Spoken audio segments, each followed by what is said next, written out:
Olá, começa agora o Panorama IPEA. A inflação calculada pelo Índice de Preços ao Consumidor Amplo, IPCA, fechou 2011 em 6,5%. Apesar de ser a maior taxa anual desde 2004, não ultrapassou o teto da meta do governo. Para conversar sobre esse tema, convidamos Thiago Seviliano Martins, técnico de Planejamento e Pesquisa do IPEA, e o professor da UNB, Newton Marx, especialista em política macroeconômica. Thiago, para a gente começar a nossa conversa, gostaria que vocês explicassem um pouco quais fatores influenciaram para que a inflação atingisse 6,5%. Foi exatamente em cima do teto da meta. Né? Bom, esse ano nós fizemos uma decomposição dos fatores que mais afetaram a inflação. Nós constatamos que o que mais influenciou foram os serviços. Foi dos 2 pontos de desvio da meta. Serviço inclui educação, emprego doméstico. Empregados domésticos, cabeleireiro, recreação, caso com passagem aérea não estaria aí, mas turismo, hotéis estariam incluídos aí. Eles responderam aproximadamente metade, 1 ponto dos 2 pontos de desvio. E aí em seguida vem então os alimentos, que foram algo em torno de 0,6 pontos, e os monitorados algo em torno de meio ponto. Que monitorar também energia elétrica, não é? Energia elétrica, transporte público, combustíveis, entrou também, né?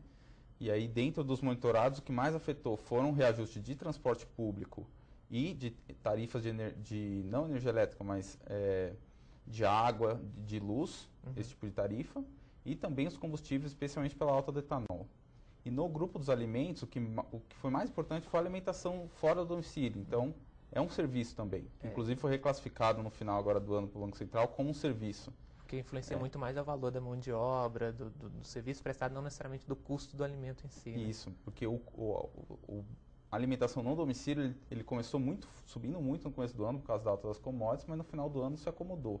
Chegou um pouco mais perto do centro da meta. O que realmente puxou mais nos alimentos foi a alimentação fora do domicílio. Então pode-se dizer que o mais afetou a inflação esse ano foram os serviços, ou seja, juntar o alimento fora do domicílio junto com os outros serviços. E Newton, por que os serviços e alimentos tiveram um comportamento assim? Existe há como apontar os principais fatores deles terem sido responsáveis por ter atingido o teto da meta, né? É verdade. É interessante isso que o Thiago estava falando dos serviços, porque quando a inflação de alimentos, que eu vou explicar depois, né, como é que acaba contaminando, né, os outros preços da economia, aí logo vem os serviços, porque as pessoas se alimentam fora de casa, tem transporte, aí começa a haver uma contaminação, começa a exigir também um maior salário, um efeito cascata. Um efeito cascata. Bom, então voltando à questão do alimentos. É claro que nós tivemos um conjunto de coisas que aconteceram ao longo de 2011 e que já vinha até de 2010. Foi frustração de safras em alguns países, e isso daí, obviamente, acaba puxando os preços do commodity, chamados commodities. Aqui dentro também nós tivemos problemas também climáticos. Tem a questão da demanda também, porque houve um aumento de demanda, principalmente por parte da China e alguns outros países. Mas basicamente foi uma queda da oferta, e isso elevou os preços. E aí começa a elevar preços, por exemplo, de matérias-primas, por exemplo, milho, soja, os grãos em geral, e vão contaminar também os animais, entendeu? Aves, o gado, e aí você começa a ver uma contaminação. Então, sempre o problema de inflação é que a gente não consegue, quando é caso de alimentos, a gente consegue logo evitar essa contaminação, porque não se faz de um dia para o outro uma mudança na oferta de alimentos. Então, isso é uma coisa que... um período de uma safra. E que não é só um problema do Brasil, virou um problema mundial, né? E, Thiago, durante todo o final do ano de 2011, se especulou que superaria o teto da meta. E no final das contas, acabou cravando realmente a meta. A atuação do BC foi importante nisso? Como que ela contribuiu, as medidas que foram tomadas influenciaram para que não superasse esse teto na meta? É importante destacar que durante esse ano no meio do ano teve uma mudança um pouco de fatores que pesaram mais a inflação. No começo do ano, 2010 foi um ano que a economia cresceu bastante, então teve um elemento que se manifesta muito no setor de serviço, mas pode-se dizer de demanda também, empurrando a economia, mas especialmente no final de 2010, o que foi mais importante foi um choque muito forte de commodities, que começou a inflação, terminou em 5,91, né, no ano anterior, e começou em alta. Então já estava numa trajetória de estourar os 6,5, um acumulado de 12 meses no começo do ano. Então, nesse começo de ano, o Banco Central começou a aumentar os juros para segurar a inflação. Só que quando chegou no meio do ano, viu-se que, em virtude das medidas macroprudenciais tomadas pelo Banco Central no final de 2010, da política fiscal um pouco mais dura desse primeiro ano do governo Dilma, e da próprio aumento da Selic que o Banco Central vinha promovendo, e em especial também da crise internacional, que viu-se já um agravamento da crise, que em poucos meses a inflação viria a cair acompanhando a atividade econômica e a queda de preços de commodities, que se segue a crise econômica internacional, geralmente, então se esperava que ela iria cair. A decisão do Banco Central no meio do ano foi um pouco arriscada, porque ele optou por privilegiar, aproveitar o momento da crise para reduzir o patamar dos juros, que é muito alto ainda no Brasil. Né? Mas não é por isso que possa ser considerada errada. Às vezes, na política, você tem que tomar algumas medidas, senão você não colhe frutos também, se você não tiver correr um pouco de risco. Tem em vista também que a política monetária tem uma defasagem grande, não é de imediato. Talvez se o Banco Central não tivesse reduzido os juros, correria menos risco de ultrapassar o teto da meta, mas também ia ter um prejuízo no ano seguinte, quando a política monetária, todos os seus efeitos se manifestassem na economia, poderia deprimir ainda mais a economia, que já ia estar numa situação difícil nessa virada de ano. Então, o Banco Central tomou essa decisão de já começar a reduzir os juros, e felizmente, mesmo assim, foi possível que a gente ficasse pelo menos no teto da meta. E, Newton, a gente observou que no final do ano de 2011, houve uma queda no crescimento, uma desaceleração, mas parece que a inflação ainda manteve num patamar relativamente até alto, 0,5, 0,53. Por que não acompanhou essa desaceleração? É interessante que dentro da economia a gente tem as pressões inflacionárias. Então, não dá só para olhar pura e simplesmente, por exemplo, na questão de alimentos e na questão de serviços. Você tem que ver também no chamado produto de pleno emprego. Ou seja, a nossa economia, infelizmente, não pode crescer a taxas elevadas porque tem um problema de conseguir acompanhar esse aumento de demanda. Então, é aí que o Banco Central, agindo fortemente, o componente que, dentro do modelo de meta de inflação mais relevante é justamente atuar sobre as expectativas. A partir do momento que você cria medidas, seja macroprudenciais, seja medidas monetárias, para desacelerar a atividade econômica, é para justamente evitar com que faltasse justamente determinados insumos. A questão da mão de obra qualificada, por exemplo, foi uma das questões que foi muito colocada, que estavam elevando os salários. Então, você tem que arrefecer um pouco essas pressões.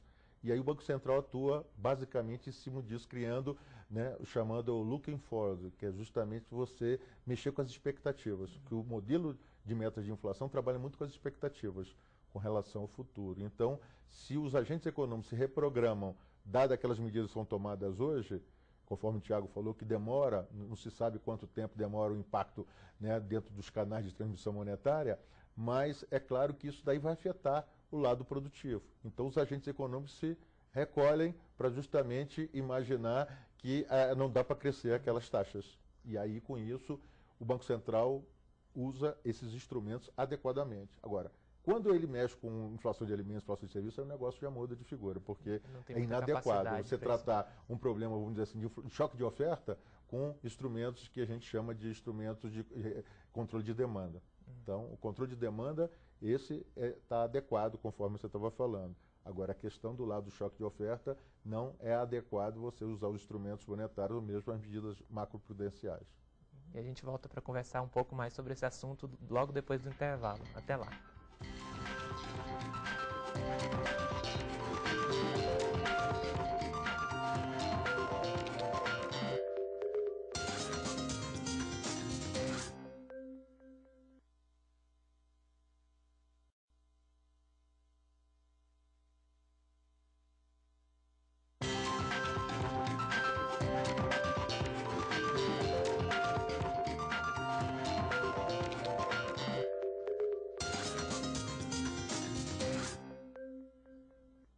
O Panorama IPEA está de volta e retomamos nosso assunto sobre a inflação. Newton, a gente até conversou um pouquinho sobre a atuação do Banco Central no bloco anterior, mas eu queria que você avaliasse a decisão de reduzir os juros em meados de 2011, mesmo quando a inflação anual não estava acima da meta, foi acertada? Você acha que já tinha sinais ali naquele momento de que a atividade estava desacelerando realmente? Isso daí é uma controvérsia muito grande, né? A gente costuma dizer que cada 2 economistas existem 3 opiniões diferentes. Mas eu sou um dos defensores de que essa redução já devia ter acontecido há bastante tempo. Já existiam sinais entendeu? de que era possível. Então, eu sendo, na época, eu era funcionário do Banco Central, o pessoal que criticava, porque disse, poxa, você ter heterodoxia aqui dentro, isso aqui é com o IPEA, não é com o Banco Central. E existem, obviamente, vários colegas que são considerados como heterodoxos que defendiam justamente a redução porque, conforme o Tiago falou, a nossa taxa real de juros é muito elevada. Então, no mundo todo está acontecendo uma redução das taxas básicas de juros para reanimar as economias. Para que a gente tem essa taxa, né, tão elevada? Bom, então essa crítica já vinha sendo feita por nós, eu e alguns economistas, já há algum tempo. Então, nada mais do que acertado. Só que foi uma surpresa muito grande que foi no momento de que o modelo de meta de inflação, ele sempre olha para o futuro, conforme eu estava falando, e as previsões de inflação para o futuro continuavam pressionadas. Então, de certa forma, o Banco Central deu uma mudada forte vamos dizer assim, no ritmo que ele estava dando, na toada que ele estava dando. Então, isso daí realmente surpreendeu a mim e a muita gente. Mas não tem dúvida de que foi acertado. Só que os agentes econômicos, eles têm que ter, em economia a gente tem muito disso, né, Tiago? A volatilidade. Você não pode criar uma variação muito grande, uma variabilidade nas coisas que acontecem, nos grandes indicadores. Se o Banco Central naquele momento dissesse, não vou elevar, ou eu vou reduzir um 0,25, talvez, ou então tivesse um viés de alta, por exemplo, que é um instrumento que ele pode utilizar justamente sem precisar fazer a reunião do Copom, poderia ser melhor visto pelo mercado do que efetivamente ter tomado aquela decisão. Dava a impressão naquele momento que a presidenta Dilma e o ministro Manteiga estavam influenciando no Banco Central. Porque sempre existe essa, que eu acho um pouco até de o misticismo de dizer que o Banco Central ele tem que estar em acordo, a meu ver, a política monetária tem que estar em consonância com a política macroeconômica. Então não adianta dizer que o Banco Central é um quarto poder, não tem essa. Mas como existe muita gente, principalmente do mercado, que defende que o Banco Central tem que ter uma autonomia operacional, então isso foi mal visto. Porque, coincidentemente, num dia anterior, a presidente Dilma falou que achava que deveria haver uma mudança na política do Banco Central. Então, aquilo ali chamou a atenção. Mas não tem dúvida de que foi acertado e, principalmente, utilizando os argumentos. Depois, os analistas, principalmente os ortodoxos, reconheceram que o Banco Central estava acertado. E o argumento que ele utilizou não foi justamente dizer, olha, as previsões inflacionárias estão em queda, mas sendo o cenário internacional, que era muito mais, vamos dizer assim, forte, né, para influenciar essa decisão do que outra coisa. Então, já que citamos o cenário internacional e a crise econômica que veio forte no segundo semestre, ela influenciou também o índice de inflação? Você acha que parte de não ter superado a meta foi também por causa de um efeito retardado da crise no Brasil? Com certeza, a crise teve influência importante para ajudar a cumprir a meta de inflação. Por exemplo, os alimentos comercializáveis, que são aqueles que mais diretamente estão relacionados ao preço das commodities alimentícias, do meio para o final do ano eles tiveram uma redução de preço, uma acomodação na sua, não redução de preço, mas redução na taxa de variação, né? E aí tiveram uma acomodação e se você pega no acumulado do ano, a contribuição deles não foi tão grande se você olhar o ano todo, mas o começo do ano era muito forte. Então, você teve uma compensação mais no final do ano em razão tiveram uma acomodação mesmo com o aumento do câmbio, né? A desvalorização do no real, finalzinho do ano, a desvalorização, mas que tá. Em economia as coisas são muito interdependentes, as variáveis. O fato de haver essa crise levou a essa mudança dentre outros fatores, não foi só isso, também tinha medidas internas que ajudaram a segurar o crescimento também, mas a crise especialmente foi importante. Levaram o Banco Central a ter essa mudança de comportamento em agosto, passar de repente a reduzir os juros, já antevendo que ele poderia aproveitar esse momento de crise para baixar o nível dos juros, sem pressionar tanto a inflação depois que os efeitos tivessem, né, decorrência e os efeitos máximos da política monetária. E além disso, você teve o impacto sobre o câmbio, porque aí a redução de juros, dentre outros fatores, e a própria recrudescimento da crise ajudou também a depreciar o câmbio, no saída de capitais. Então, certamente a crise afetou, embora teve também esses efeitos em direção oposta, tanto os juros caindo quanto o câmbio subindo, que ajudam atrapalham a inflação, mas teve um efeito direto em segurar, tanto via atividade econômica quanto via os preços de commodities. Né? E Newton, para 2012, com a crise ainda acontecendo, existe expectativa, existe chance realmente de que fique no centro da meta IPCA? O mercado ainda não acredita que não. As previsões são acima, um ponto e alguma coisa acima. Esse é outro também mito, que eu também defendi, que o Banco Central não tinha que perseguir o centro da meta. Então, criou-se também, né, um mito de que o Banco Central, quando as previsões estão acima do centro da meta, então há um descontrole inflacionário. Não necessariamente é verdade. Então, eu já vinha defendendo também isso, que ele não tem que acompanhar o centro da meta, principalmente quando existem problemas que estão alheios à política macroeconômica, por exemplo, o caso do choques de oferta, por exemplo. Então, com relação a isso, eu não tenho esse tipo de preocupação. A questão fundamental, eu acho que se o Banco Central está conseguindo impor essa nova postura e o mercado não está trabalhando com sinais, criando assimetria de informações, eu acho que isso é importante. Dentro do sistema de metas de inflação, a assimetria de informações é muito prejudicial. Então, se o Banco Central consegue sinalizar de que ele está atento ao cenário externo e está atento ao cenário interno para evitar pressões inflacionárias do ponto de vista de uma capacidade produtiva da economia cada vez se reduzindo mais, ou seja, a economia estiver próxima do pleno emprego, então eu acho que os agentes econômicos aceitam, né, adequadamente essa nova postura.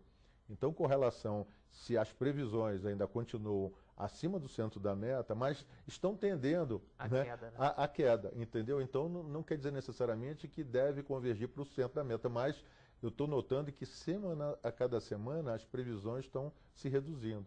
Então, ou eles estão incorporando o setor externo como relevante, a desaceleração da economia também, e com isso que a política monetária está adequada. Agora, a política monetária por si só ela não é suficiente. Ela é necessária, mas não suficiente. Então, a gente tem que olhar a conjunção, né, da política monetária, cambial e fiscal. Né? E existe a previsão de que os serviços e alimentos continuem com esse comportamento de pressionar o IPCA? Porque a questão de serviços tem muito a ver com o mercado de trabalho, que não teve ainda uma mudança muito significativa, relativamente estável. Né? Isso vai depender muito de como vai ser o desdobramento da crise e da reação do governo. É de se esperar que os alimentos, principalmente esses relacionados às commodities, sofram uma acomodação, continuem no processo de segurar a inflação pela circunstância de crise internacional que tende a... Aí vai depender de quanto a China vai crescer, outros países também, do que vai acontecer na Europa. Desacelerando um pouco, né? Que aí certamente isso tem impacto grande pelo lado da pressão de commodities. Mas aí o caso dos serviços, aí vai depender de como vai evoluir o mercado de trabalho e também é difícil, como o crescimento caiu agora no final do ano, é de esperar que com uma certa defasagem nos próximos meses isso reduza um pouco também a inflação do serviço, mas o quanto vai reduzir, se vai continuar ainda muito alta, acredito que não vá numa direção muito rápida a variação de preço de serviço para o 100 da meta, algo do tipo, deve continuar ainda num nível acima da meta, mas se ela vai continuar nesse nível ou vai cair de forma mais agressiva, vai depender muito de como o governo vai reagir também. Não só com a política monetária, mas com as outras políticas ao que vai ser a crise. Né? Ok. Vamos para um breve intervalo. Até mais.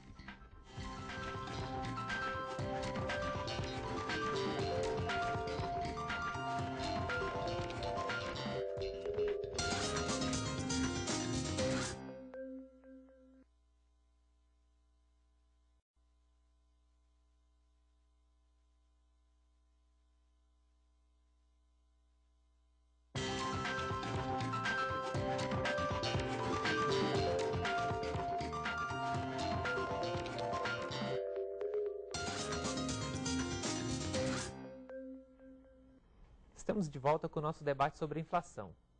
Tiago, o índice gerais de preços, os IGPs, né, eles vêm mostrando uma desaceleração já até relativamente intensa, né, nos últimos meses. Isso vai influenciar o IPCA, que é diretamente ao consumidor, nos próximos meses? Com certeza, porque os movimentos no índice de preços, geral de preço, índice de preço atacado, geralmente antecedem o que vai acontecer no índice ao consumidor. Então, muita coisa que afeta primeiro o produtor, ele demora um tempo a repassar ao consumidor, então tem essa defasagem. Então, o movimento do IGP, ele indica um pouco o que deve acontecer nos próximos meses com o índice de preço ao consumidor, e inclusive tem se refletido nas expectativas, né, dos agentes econômicos, mostrando uma queda na inflação para os próximos meses. Também o IGP afeta isso, fora alguns preços que são indexados também aos IGPs. Por exemplo, aluguéis são indexados no período que não há troca de contratos, né? Um aumento menor agora, né? Porque o IGP ano passado já foi relativamente menor que o ano anterior, né? Tende a segurar esse preço. Aluguéis, alguns preços monitorados têm indexação no IGP, então isso ajuda também a segurar a inflação do consumidor com alguma defasagem e antecede os movimentos, né, do que acontece com Milton, com toda essa movimentação de crise e já o IGP indicando uma redução da inflação, você acha que o Banco Central vai continuar reduzindo os juros? O índice de atividade do Banco Central já mostrou que houve uma recuperação. Ainda assim, você acha que deve continuar esse movimento?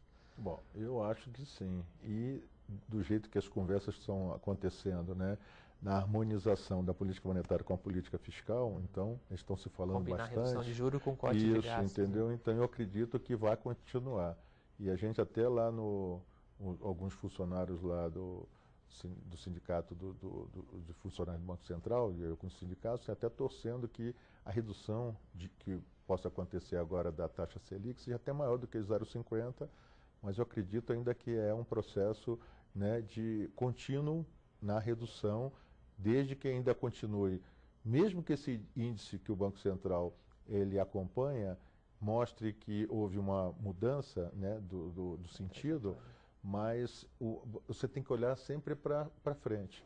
E olhando para frente, os indicadores mostram que é possível o Banco Central continuar com essa redução da taxa básica de juros, e a gente vai ter uma taxa básica de juros em 2012 de 1 dígito. Então, há uma forte chance de acontecer isso. Tiago, a gente vê agora que teve uma mudança no IPCA, né, nos pesos dos produtos que são medidos, na variação de preço. E teve muita acusação de que isso afetaria, diminuiria a inflação e ajudaria o governo a atingir a meta. Você acha que vai ter esse impacto realmente? Vai ter esse impacto. Não diria que seria uma acusação, porque na verdade é um procedimento regular, né? Uhum. Sempre que você tem uma POF nova, com alguma defasagem, aproximadamente a cada 5 anos, você tem essa... A questão da educação que diminuiu, do empregado doméstico, mas realmente é uma manifestação da sociedade brasileira, né, que mudou os gastos. Tem filme, né? Ninguém usa mais filme em máquina, por exemplo. Então tem algumas coisinhas assim umas coisas importantes. O próprio aumento do salário do empregado doméstico também, muita gente deixou de ter um empregado doméstico, que influencia também. Né? Até que o empregado doméstico não foi um dos itens que mudou mais, mas, por exemplo, um item que mudou demais foi a educação. O grupo Educação teve uma redução muito grande de peso, né? Era na casa de 7 e pouco, foi para 4 e pouco, foi uma redução substancial. E é um item que sempre pressionava, sempre todo ano tem pressionado para cima a inflação. Esse ano foi um dos serviços que mais pressionou a inflação. Então, ajuda um pouco E não há nada, ajuda o controle da inflação. Não é uma manipulação, mas não nada nesse de maneira sentido, alguma. É um procedimento regular que você tem sempre, inclusive é recomendação da ONU, do Organismo Internacional de Estatística, que você faça a cada 5 anos essa revisão dos pesos. E aí o que foi importante também que mudou? Na parte de transportes também foi muito importante, um aumento, em especial as pessoas estão gastando mais com automóvel e carro próprio, seja novo, usado, motocicleta, aí outros gastos relacionados, manutenção de veículo, licenciamento de veículo, todo gasto relacionado a veículo próprio cresceu também substancialmente nessa revisão.